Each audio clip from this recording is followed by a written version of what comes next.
Papo com o Anjo.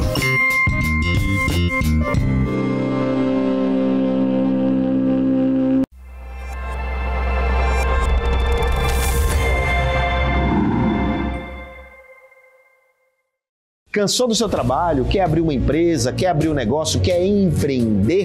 Você tem que aprender primeiro. Não saia por aí desenvolvendo essas coisas sem estudar como tudo funciona. Eu te ensino passo a passo no curso Empreendedorismo 4.0. Olá, bem-vindos ao Papo com o Anjo aqui na Jovem Pan, esse programa que você já conhece toda segunda-feira aqui com vocês, trazendo um convidado especial, alguém que eu admiro, que eu gosto, que eu tenho negócios ou que faz investimento ou que ajuda o mercado de alguma forma. E hoje não é diferente. Eu trago um grande especialista em negócios, em tecnologia, em transformação digital.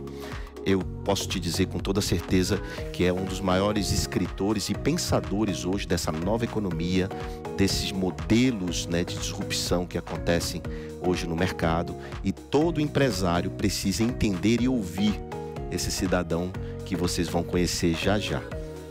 E vocês sabem muito bem quanto eu gosto desse tema, quanto eu escrevo sobre isso, trabalho sobre isso, mas sempre que eu ouço o cidadão aqui, eu aprendo algo. E tenho certeza que você que está aí assistindo o Papo com o Anjo hoje vai aprender muito. Então, com vocês, meu amigo Walter Longo. Grande prazer, João, estar aqui com você, viu? Muito obrigado pelo convite. É uma delícia estar aqui na Jovem Pan, eu gosto muito dessa casa também, então, obrigado mesmo, de coração. Que legal, muito bom. Pegar uma vaga na tua agenda não é fácil, hein, Walter? Bom demais. Bom, como eu disse, Walter estudou, fez pós-graduação na Califórnia, tem uma empresa de educação também, tem uma história que participou de um programa com Justus, Acho que Aprendiz, Muita gente conhece pelo Aprendiz. Exatamente. Onde você teve na grande mídia, apareceu na grande mídia. Quando a gente vai pra telinha, Todo mundo passa a te conhecer, Anos depois as pessoas falam disso. Ainda falam, Então, eu tô falando agora. Então, exato. Quer dizer, de alguma forma me representa alguma coisa pra mim, Mas antes de falar sobre o tema que eu acabei de fazer a abertura, Walter, eu queria saber como você chegou aqui. O que é o Walter quando jovem? Como foi tua trajetória, Walter? Eu acho que eu nunca ouvi você falando sobre isso. Olha, é uma pergunta interessante que talvez não desse tempo de eu contar todos os detalhes, mas eu sempre fui uma pessoa muito curiosa e eu devo essa curiosidade à minha mãe. A minha mãe, quando eu tinha 3, 4 anos, ela se vestia de indígena, ela me pintava inteiro como indígena, punha o nosso pequinês no quintal dentro de um caldeirão e brincava de índio comigo, dançando e etc. Em que cidade? Em Mogi das Cruzes. Eu nasci em São Paulo, mas fomos morar em Mogi das Cruzes. Mas o que é interessante, eu digo isso com detalhe, é muito importante perceber a diferença de imaginação que você cria quando o adulto brinca com a criança e não quando crianças brincam entre si. Quando eu brinco com uma criança, nós estamos brincando. Quando um adulto participa da brincadeira, João, é realidade. Então, desde pequena, a criança vira realidade. Vira realidade, porque ela entende que o adulto representa uma realidade. Então, eu, durante a minha infância, tive momentos de pura fantasia e isso estimulou muito a minha imaginação e a minha curiosidade. Então, eu acredito que muito do que hoje ainda eu mantenho, que essa curiosidade, essa busca pelo novo, tem a ver com a mais tenra idade de 3, 4 anos com a minha mãe. Está gravado na tua memória. Isso, faz parte da minha memória celular, vamos dizer assim, eu ir em busca do novo o tempo inteiro. Depois eu tive, mais recentemente, aí já casado de muitos anos, eu tive uma experiência na minha vida que me marcou profundamente. Eu sempre fui uma pessoa curiosa e inovadora, mas quando eu estava na faixa dos 40, 45 anos, eu tive a minha esposa teve um grande problema de saúde e tinha uma doença incurável, queria matá-la em 3 meses, e aí a gente foi procurar alguma coisa para, de alguma maneira, eu tinha já uns 50 anos, lembrando agora uns 50 anos, faz uns 20 anos atrás. E eu me lembro que ela estava desenganada, tinha apenas 3 meses, não tinha salvação, e eu então fui convidado a visitar um cientista de câncer nos Estados Unidos para tentar identificar o que era. Esse cientista nunca tinha visto essa doença, que era muito rara. Mas ele falou, tem um negócio novo aí chamado Google. Quem sabe a gente encontra alguma coisa. Eu, então, sentei com ele durante um dia e uma noite, mais um dia inteiro, para tentar achar alguma explicação para aquilo. Descobrimos um doutor em Hong Kong chamado Dr. Kwong, que já tinha tratado de casos semelhantes, que todos os pacientes tinham falecido fruto desta doença que era incurável, mas que ele estava com um novo protocolo que dividiu conosco. Eu voltei para o Brasil e ela sarou completamente. Uau.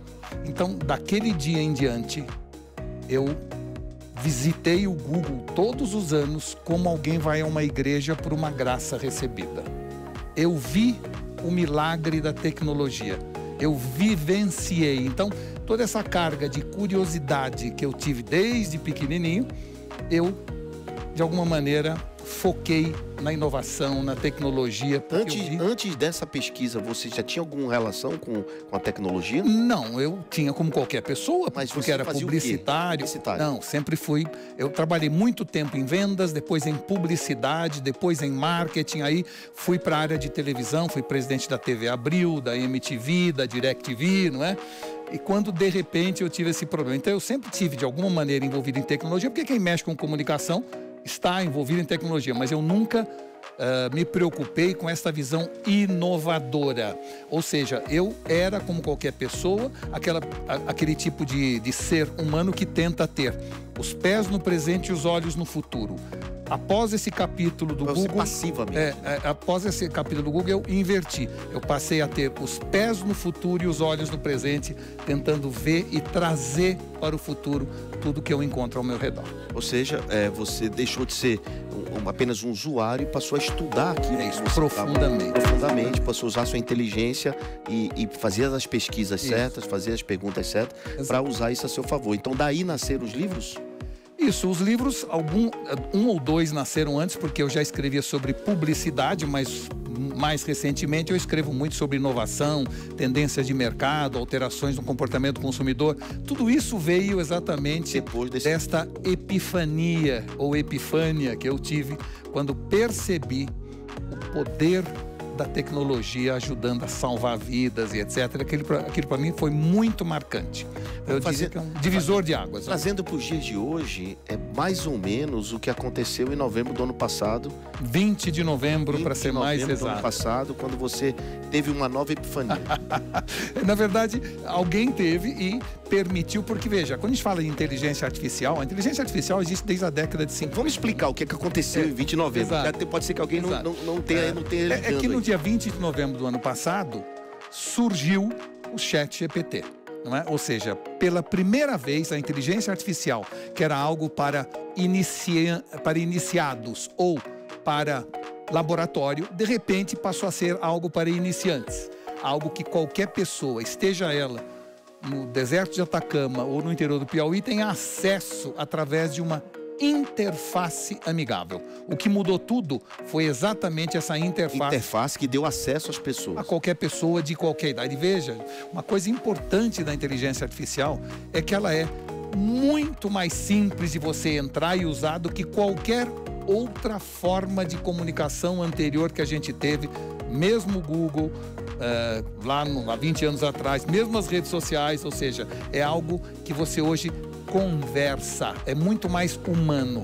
Falar e ouvir é muito mais fácil que ler e escrever, não é? Só para vocês terem uma ideia, o ChatGPT, o nome já diz, é um chat. Você conversa, você pergunta, tem resposta, você interage na pergunta, você faz outra pergunta, ele responde baseado na sua pergunta e assim você vai trocando, como se fosse um WhatsApp com alguém. É isso. Né? Só que tem uma inteligência por aí. E o mais interessante desse processo é que não está na internet, está já embarcado, né?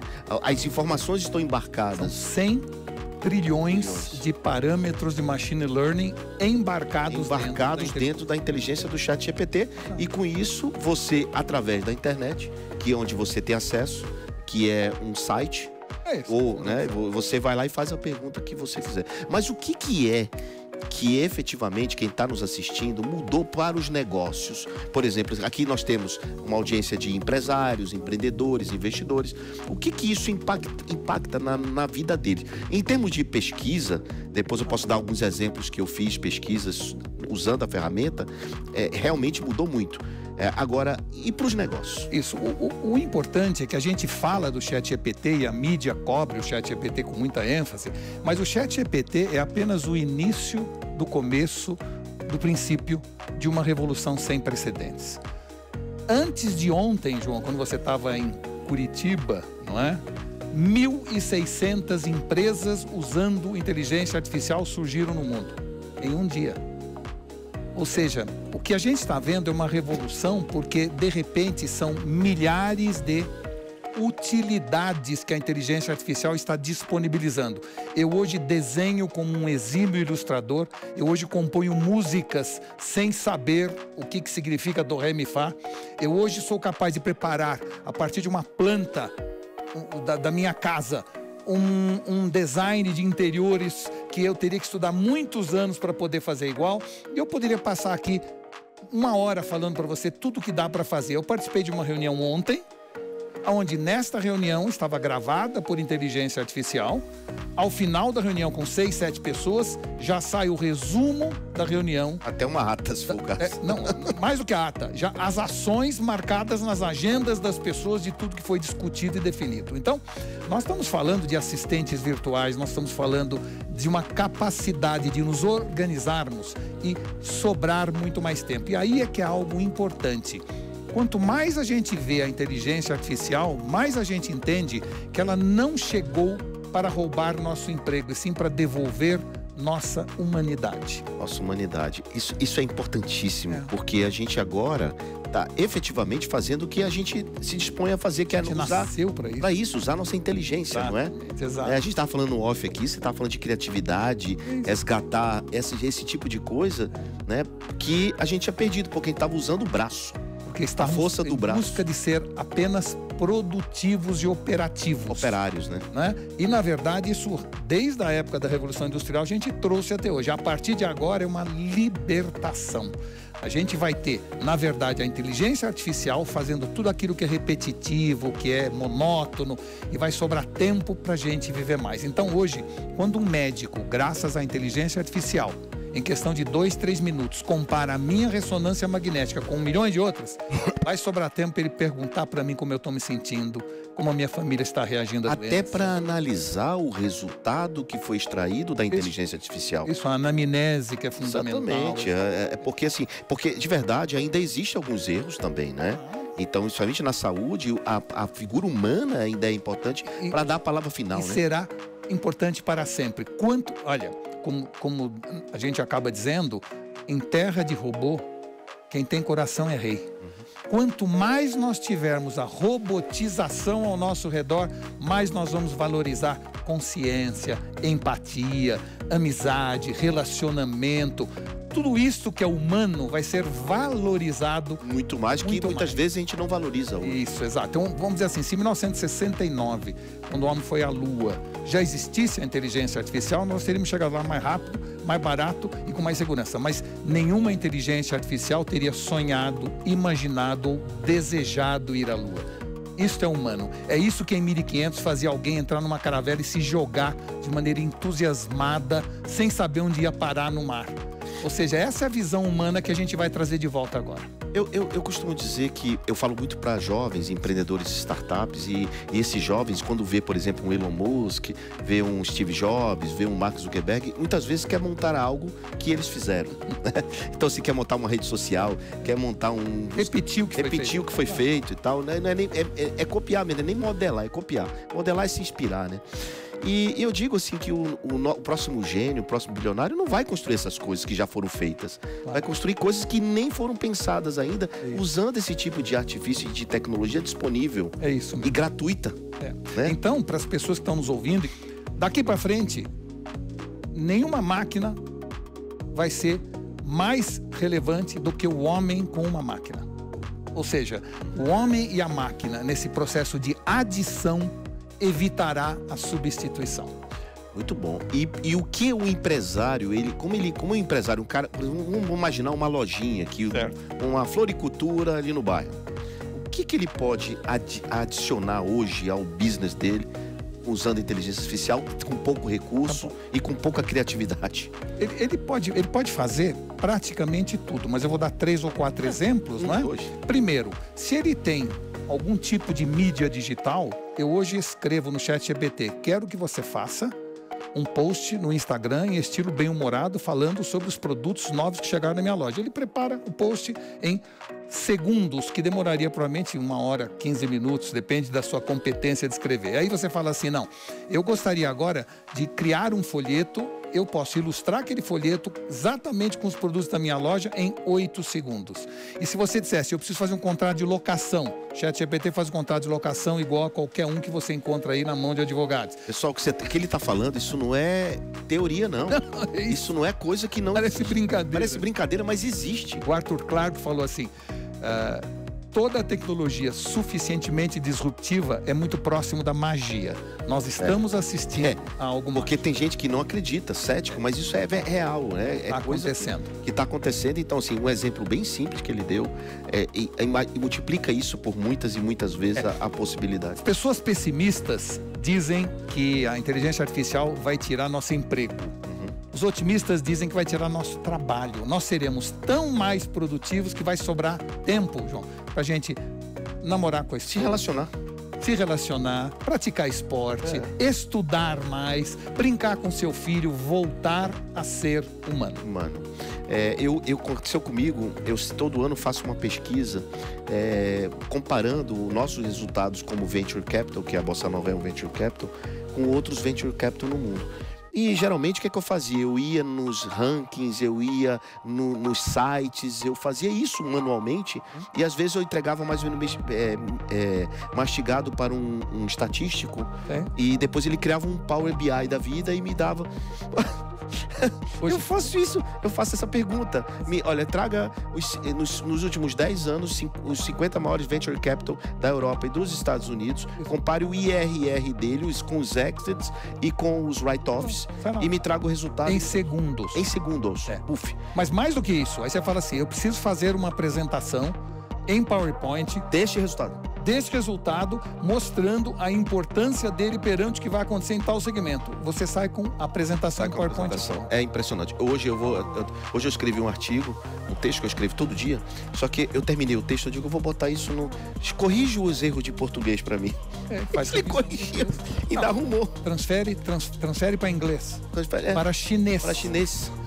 Foi automático. Então, assim, pra gente não ficar o podcast todo falando de inteligência artificial, porque é papo para um dia inteiro para mostrar essas possibilidades, mas para dizer para você assim, que isso já aconteceu. Isso não é uma coisa aí de futuro, né? Não é uma coisa de tendência, isso já é realidade, né, Walter? É isso mesmo. Agora, eu queria, dentro dessa linha eu queria falar um pouco sobre o poder da decisão, da tomada de decisão do empresário. O empresário hoje, você tem um livro chamado de Trilema, né? Como é que é o nome dele? Trilema Digital. Trilema Digital, né? Que a gente pode falar sobre isso, mas o teu último livro, você fala assim, como tomar decisões num mundo em transformação. Como é que toma decisão? Porque você fala assim, vítimas do critério. Então, o que é o critério? E como tomar essas decisões? Se você puder fazer um resumo do livro. Obviamente é um livro de 250 páginas, mas... No fundo o que a gente percebe é que no momento de grande transformação do mundo, a gente acaba perdendo um pouco o critério das coisas. Nós estamos num mundo de fake news, num mundo de múltiplas informações que se cruzam e às vezes são contrárias. Nós estamos num processo acelerado de infoxicação, que é a intoxicação de tanta informação. E tudo isso traz como consequência uma perda gradativa do critério, que ao se associar aos vieses cognitivos que o cérebro cria a partir de momentos de insegurança, faz você tomar decisões equivocadas. Erradas. Então, a gente sabe que a razão e a razoabilidade no ser humano está no córtex pré-frontal, mas o estresse normalmente desliga o córtex pré-frontal e faz a amígdala, não a amígdala da garganta, a amígdala do centro do cérebro, tomar decisões E aí é que você entra no erro ou no equívoco dessas decisões. Portanto, e aí, para poder resolver isso, você ampara em algo, ou seja, suas referências, seus valores, seus princípios, para te ajudar na tomada de decisão. Para ajudar na tomada de decisão e, mais do que isso, para entender que daqui para frente a gente tem que ter uma outra forma de atuar. Por exemplo, não são mais empresas agora, e sim ecossistemas. Não é mais competição, e sim coopetição. Certo? Tem uma enorme quantidade de grandes mudanças profundas do ato de gerir e liderar equipes que a gente precisa ter, e eu diria que sempre tem, eu procuro adotar essa visão, que é um tripé, não é o trilema, mas é um outro tripé decisorial. Quer dizer, a pergunta é, Val, como é que eu faço frente a tudo isso? Acabaram de falar inteligência artificial, né? Vítimas do critério, é assim. Minha sugestão, que é o que eu pratico na minha vida. Primeiro, connect the dots, ou seja, conecte os pontos. Veja como cada coisa que está surgindo afeta positiva ou negativamente seu negócio ou sua vida. Segunda coisa, keep calm, ou seja, mantenha a calma. Toma Lexotan, alguma coisa. Respira. Mas não entra no estresse, porque o estresse faz você tomar decisões erradas. E a terceira coisa, go with the flow. Vai na onda. Não significa deixa a vida me levar, a vida leva eu. Não, significa vai no fluxo. Sente o fluxo e vai nele, sabe? Porque eu acho que se você conseguir, de alguma maneira, conectar os pontos, manter a calma para ter uma visão isenta daquilo que está acontecendo, e a partir disso, ir nessa jornada, você acaba chegando na frente, porque tem muita gente que é assodado e vai antes do flow, tem muita gente que é atrasado em momentos vai seguindo manada, sabe, só, né? Em momentos de crise como esta, você divide o mundo entre acomodados e incomodados. Não é? É importante que você não fique em nenhuma dessas duas. Você tem que ficar no meio, adaptado. Exato. É a adaptação que muda o jogo, né? Você se adaptar e não ficar sofrendo com isso, né? E mais do que isso, e se jogar de maneira entusiasmada nas coisas, você sabe? Mas você acredita nessa história de se jogar mesmo? Porque tem muito guru que fala, se joga num penhasco e vai, e não sei o quê. Eu diria pra você... Eu falo, bota para um paraquedas pelo menos, né? Não. Quando a gente diz jogar de maneira entusiasmada, eu vou dar um exemplo que ilustra bem, você tem toda a razão. Jamais eu gostaria de que as pessoas jogassem do penhasco, não é isso? Mas eu vou dar um exemplo. Quando os judeus fugiram do Egito na busca da Terra Prometida e fugiram de ser escravos no Egito e chegaram na frente do Mar Vermelho, estava lá o Mar Vermelho e a Terra Prometida do outro lado, tá certo? E aí a Bíblia, os 10 mandamentos, diz assim, não, o mar se abriu e eles passaram. Quando você vai nos escritos mais antigos, você vê que não foi bem isso. Eles é que estavam tão convictos de busca da liberdade a qualquer preço que se jogaram no mar. E Deus ficou tão emocionado, impactado pela coragem e determinação daquele povo que abriu o mar para eles terminarem a travessia. O que isso nos ensina? Que se eles tivessem ficado na beira do mar, botando o pezinho para ver se está quente ou frio, estavam fazendo pirâmide até hoje no Egito. É esta capacidade de dizer, eu analisei, eu pesquisei, este é o caminho, vai. Sabe? Se você está determinado com aquilo... Vai com entusiasmo, não seja recalcitrante, não tenha medo das coisas, porque o medo paralisa ou faz mover na hora errada. E o medo hoje é um enorme problema no processo decisorial. Quem é o Walter Longo dos próximos 5 anos? Ou seja, o que você... você já tira um mês... que eu sei, todo um ano você tira um mês e meio para esquiar e para escrever, né? Isso eu sei, é o seu mini sabático. É isso mesmo. Ao invés de você fazer um sabaticão de um ano, você faz, em 10 anos você faz vários. Exato. Né? Mas como é que você se vê, Walter, com tanta transformação, com tantas mudanças e com tanta coisa para ajudar esses empresários? Porque o que a gente está falando aqui, muita gente não acredita ou não consegue entender e ver, infelizmente. Né? Apesar de a gente estar insistentemente falando sobre isso, mas como é que você se vê nesse contexto empresarial e no mercado? Você não é um cara de pijama, até porque pijama nos Estados Unidos é diferente do Brasil, né? Pijama, aposentadoria nos Estados Unidos, o cara começa, faz coisa e tal, vive. Aqui é sofá e pijama mesmo, né? É isso mesmo. Eu pretendo claro, continuar fazendo as mesmas coisas que eu estou fazendo. E eu adotei já há muitos anos o conceito de lifelong learning, ou seja, eu nesse momento estou fazendo uma pós-graduação em comportamento social na FAAP. Eu estou escrevendo mais alguns livros, já tenho 2 ou 3. Você está fazendo no sentido de aluno? De aluno, estou estudando comportamento social junto com o meu amigo Pondé, não é? Estou fazendo esse curso, é um curso de 1 ano e pouco. Então, eu continuo entendendo que o jeito de seguir em frente é seguir estudando o tempo inteiro. Segunda coisa é você ter noção de que momento da vida você está. Ou seja, tem um momento da vida em que a gente ouve história, tem um momento em que a gente faz história e tem um momento em que a gente vira história. E eu estou nesta passagem entre fazer história e virar história, tá certo? Então eu tenho que olhar com muito cuidado. A tal da lenda viva. Isso, eu estou trabalhando para deixar um legado. O legado, muita gente acha que legado é o que você deixa para as pessoas. Não, legado é o que você deixa nas pessoas. A capacidade que você tem de ajudar as pessoas a se transformarem, a serem mais felizes. Então, eu estou numa fase hoje de propósito, de causa, né? E para isso eu continuo fazendo as mesmas coisas, mas com outro prazer. Eu digo que é o topo. A pirâmide de Maslow explica um pouco isso, né? E eu até recentemente fiz também uma analogia com a pirâmide, e que lá no topo da pirâmide, no meu caso, tem lá o servir. Tem um jogo infinito, que não acaba, né? Que é do Simon Sinek, é ele que desenvolveu essa tese. Tem comunidade e tem o ecossistema. Então acho que essas 4 coisas combinam muito com o teu momento do propósito, né? De deixar um legado em vida, de se transformar numa lenda, e tudo isso é muito do que eu vejo. Eu converso com muitas pessoas de sucesso, né? E a grande maioria delas querem, no final das contas, impactar outras pessoas. Aliás, João, é assim, todo mundo quer impactar e ser relevante.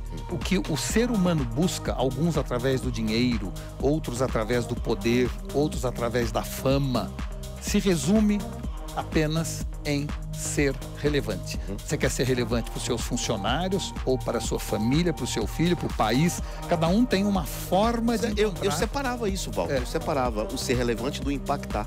Não, mas é a mesma coisa? Eu não diria que é a mesma coisa. Você pode impactar de jeito positivo. Exatamente. Como pode ser relevante da mesma forma. Mas eu acredito que a gente nasce com a vontade de deixar algo no mundo. A gente nasce com essa vontade, né? E eu sempre estudei e trabalhei muito em marketing, né? E eu sempre entendi que, no fundo, marketing nada mais é do que você projetar uma luz oblíqua sobre o objeto, a sua marca, seu produto, de tal forma que a sombra resultante seja maior do que o produto ou a marca, tá? Ou seja, fazer marketing não é sobre o que você é, sobre o que você vai ser, né? E levar as pessoas a sonhar com você aquela realidade que vira realidade porque você conseguiu mostrar para as pessoas. Ou seja, uma semente, ela não é uma semente, ela é uma árvore que ainda não se expressou. Muito bem. Bom, que aula, hein, gente? Que aula a gente teve aqui com o nosso querido Walter Longo, essa figura ilustre, pensador, escritor. Eu posso chamar de futurologista, assim? Pode, né? Mas não é mais futurologia, é presente. Em inovação, eu acho. Inovação, é muito mais do que isso. Mas, Walter, ninguém vem aqui no Papo com Anjo, ninguém sai daqui sem deixar um recado que você ainda não deu. Certo. Sem deixar uma lição. Você pode escolher, pode ser lição para empreendedor, para investidor, para empresário, para estudantes, professores, o que você quiser, né? Olhar aqui para sua câmera e deixar um recado importante que você, no seu coração, né? Do que você acha que cabe para as pessoas seguirem este ensinamento, que pode ter sido que você viveu, que aprendeu, ou que você, né? Whatever. Tá bom. Olha, eu acho que uma vez o Mahatma Gandhi, foi perguntado para ele: escute, o senhor poderia deixar uma mensagem para as pessoas, né? E ele falou assim: eu não deixo mensagens, eu deixo um exemplo, a minha vida. Então, eu diria aos que estão nos ouvindo, né, de que, na verdade, o que eu quero deixar é a minha vida. Ou seja, ter levantado cedo e trabalhado até tarde, ter estudado a vida toda, ter amado e respeitado minha mulher, ter educado um filho maravilhoso, ter entendido a importância do ser humano num mundo cada vez mais tecnológico. Eu acho que tudo isso que eu procurei fazer na minha vida é o que eu deixo como mensagem. Muita gente acha que vou fazer um aplicativo, fazer um IPO e estou rico. Não é assim. Por detrás de cada homem bem-sucedido, além do fator sorte, o fator alha, tem muito trabalho, muita dedicação.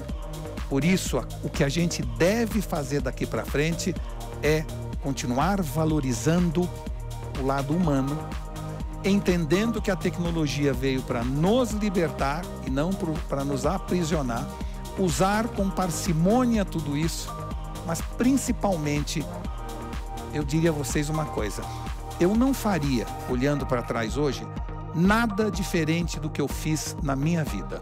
Uau. João, eu só teria feito uma coisa diferente, eu teria prestado mais atenção. Nas pessoas. Nas coisas, nas pessoas. Eu estava na Catedral da Santa Sofia com meu filho e estava no celular, preocupado com negócios. Eu queria estar olhando no olho dele, vendo aquela maravilha que a humanidade produziu. Isso. Eu, muitas vezes, brincando novamente, eu aprendi a esquiar com um pauzinho só, porque eu estava no celular. Eu não estava apreciando a paisagem do alto das montanhas. Mas isso só não faz isso depois que a gente fica um pouco mais sênior? Então, mas eu acredito... A senioridade não traz eu tenho procurado mostrar para os mais jovens que trabalham comigo, para as pessoas que são próximas de mim, que quality time é um negócio. E que se você tiver com seus filhos pequenos, eu sei que o assunto não é quantidade, é qualidade. Né? E eu acho que se a gente prestar mais atenção nas coisas, a gente vai viver muito mais. A gente está sempre preocupado na busca da vida eterna.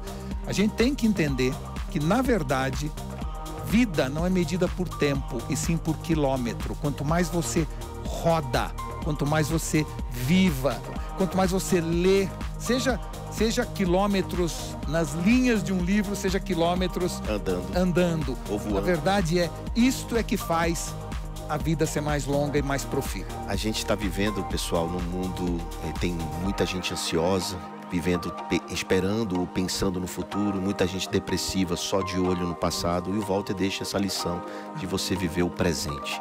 É aqui que as coisas acontecem, e hoje, com tudo isso que foi falado aqui, você tem muito mais condições de fazer um negócio acontecer, de viver este presente de uma maneira diferente. Então, hoje foi uma aula, esse programa foi dedicado a você, empresário, você, estudante, a você, empreendedor, investidor, que viu aqui junto desse programa, hoje aqui na Jovem Pan, como é que tudo está acontecendo, como é que você deve se posicionar hoje no mundo digital e também no mundo real, no seu negócio. Obrigado pela audiência, obrigado, Walter. Obrigado a você. Bom demais ter você aqui, volte sempre, sempre uma aula, sempre um prazer estar com você, eu aprendo muito. Então, um grande abraço e até a próxima semana. Valeu! Cansou do seu trabalho? Quer abrir uma empresa? Quer abrir um negócio? Quer empreender? Você tem que aprender primeiro. Não saia por aí desenvolvendo essas coisas sem estudar como tudo funciona. Eu te ensino passo a passo no curso Empreendedorismo 4.0.